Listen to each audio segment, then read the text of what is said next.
Good morning. Tea time with Lyne.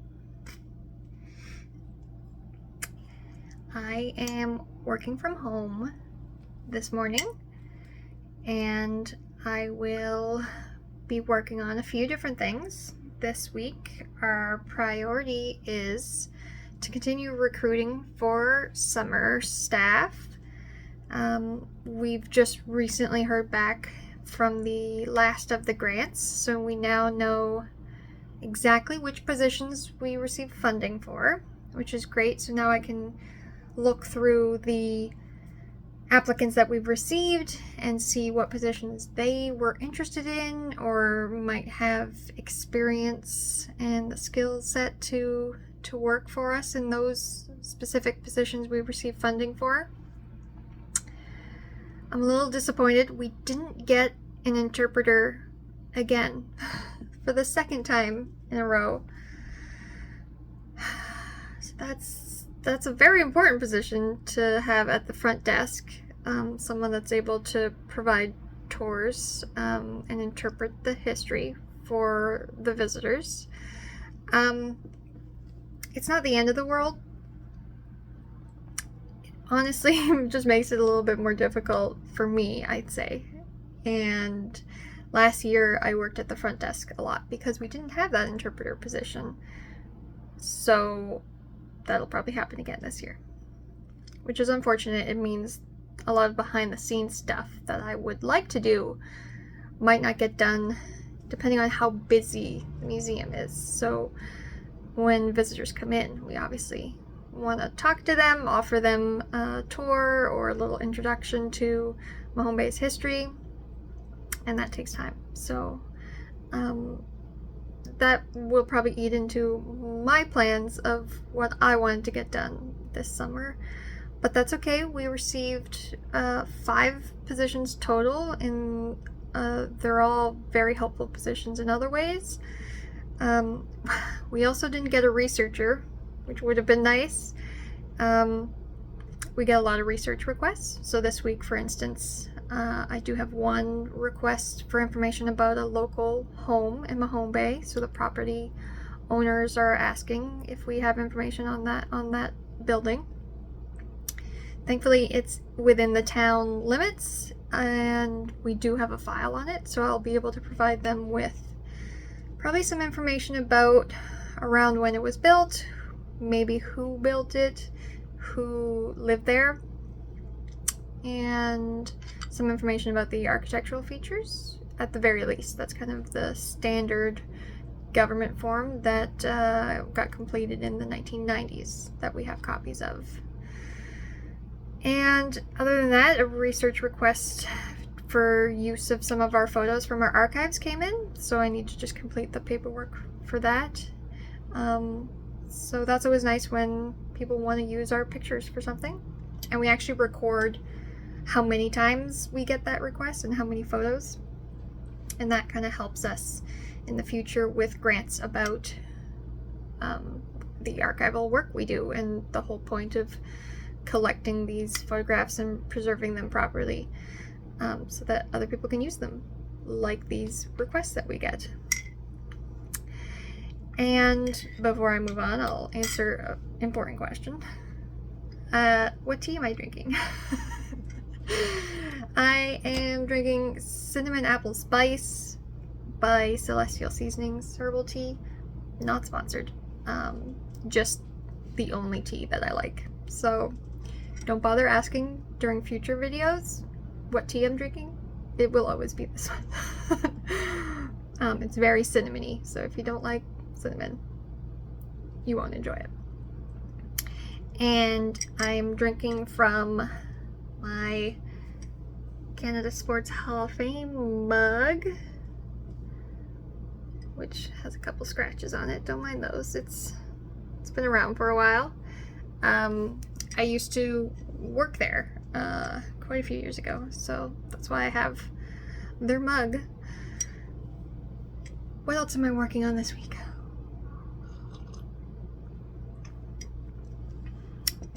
I am working on our CMAP report. So CMAP, if you don't know, is the Community Museums Assistance Program run by the provincial government. And there's kind of the two branches of museums in Nova Scotia that the government supplies funding for, and those are like the provincial museums under the Nova Scotia Museum umbrella, and then there's the community museums through this assistance program. Our funding is a lot lower than what it would be if we were part of the Nova Scotia Museum umbrella, but it also means that we're not directly linked to the government, and it means we're kind of independent in that way, especially in terms of like our policies and things like that. So they provide us with about 17% of our budget, of our operating budget, and it's not guaranteed. Every year we apply for it and we report to them on how we spent that money. So the report, it's kind of boring, but I have to break down our financials from last year. So the fiscal year just ended March 31st, so they're asking for those now. And they have a form for how they want us to break up the money that was used, so I'm kind of moving things around to fit their format. And then they ask us for our budget for this year, so I'm working on that. It's a little early for us. Our AGM is usually in June, so that's when we present our official budget for the year.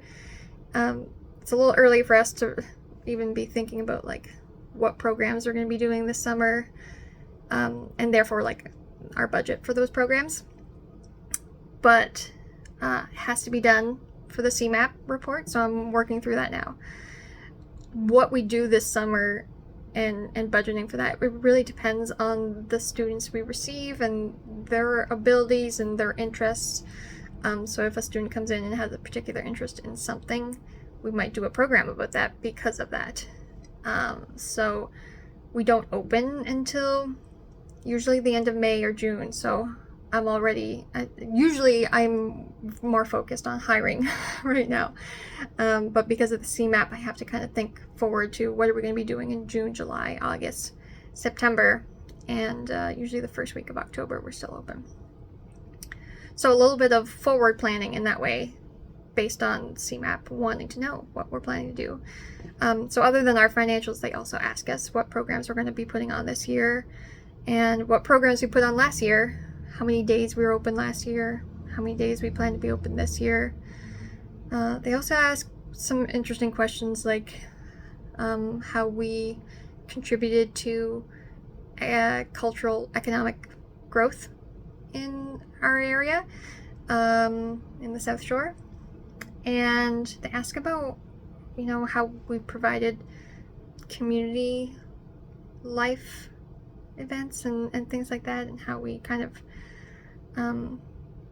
worked with our community, and interesting things like that they use to kind of evaluate whether we did a good job or not. Other than that, that's kind of how my week looks this week. If you have any questions about any of the things that I talked about this week in this video, or any questions about my work in general, let me know. I'll try and answer them in the next video. And I might try and do these about once a week.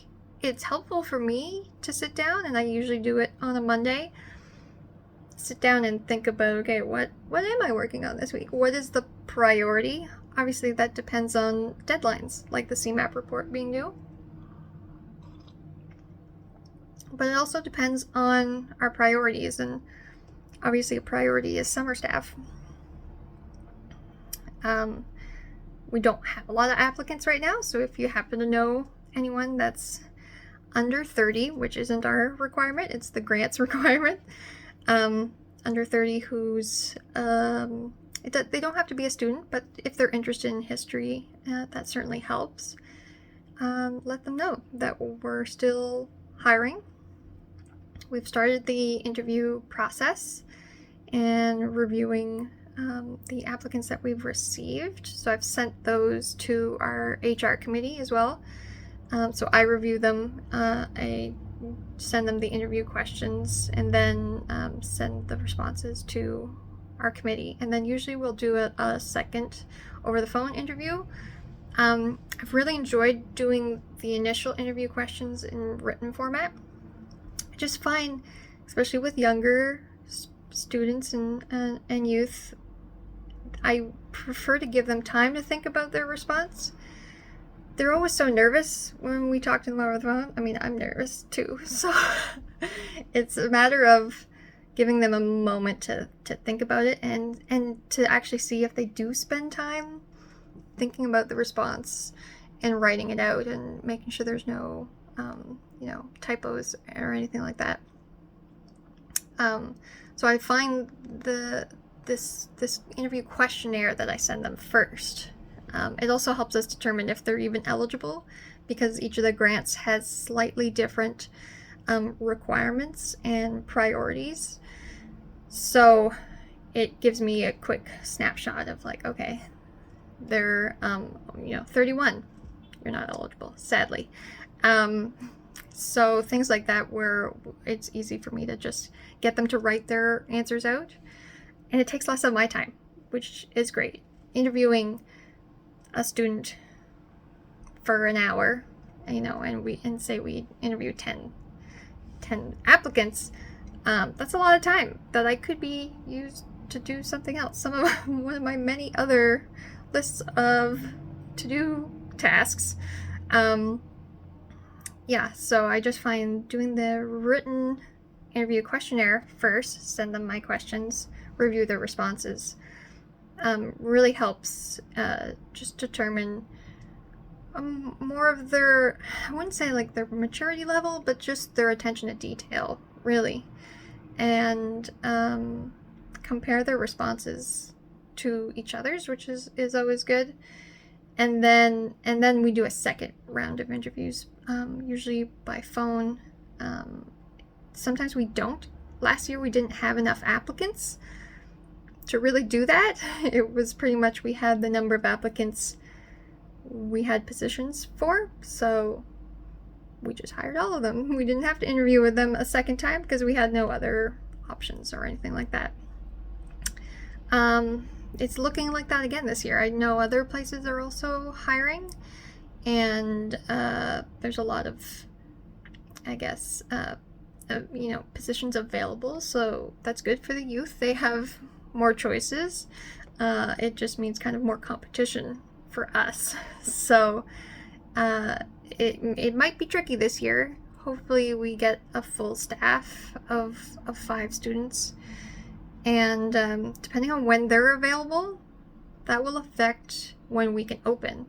I know some years we've had more high school students than university students, and they're not usually, high school students aren't done until June. So that makes it more difficult for us to open earlier. But most museums open June 1st. We usually try to open on the long weekend of May. June 1st is like, the backup plan there. But I know tourism may be very busy this year, and we've actually already had cruise ships come into Halifax, and I believe into Lunenburg. So that seems very early for the season. So if that's any indication, we're going to be busy this year. And hopefully I have the staff to help me get through that, through the busy season. I'm not done my tea, but I'm done my tea chat. So I'm gonna go back to work and finish drinking this for now. I will talk to you again maybe next week. No promises. Bye.